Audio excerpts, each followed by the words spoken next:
is where God speaks to Paul and says to Paul, "My grace is sufficient for you. My power is made perfect in weakness." And as a pastor, I've long loved that verse.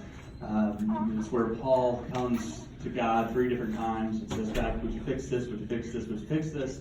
Each time God says no, but he says, "My grace is sufficient." And that word sufficient means always just enough.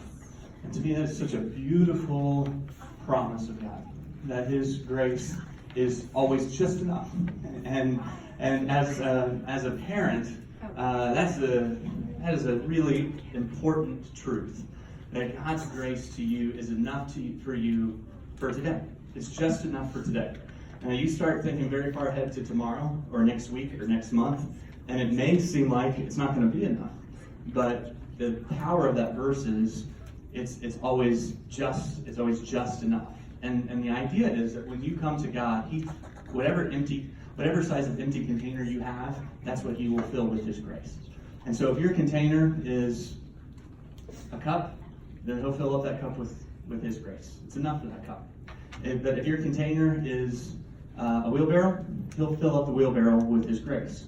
I mean, it'll be just enough, but it'll be enough for. If you back it up a semi-truck and it is completely empty, he'll fill the semi-truck up with his grace. It'll be just enough, but that's how much you'll get. The idea is that the emptier you are, the more grace you receive. The weaker you feel, the more you are in a position to receive his strength.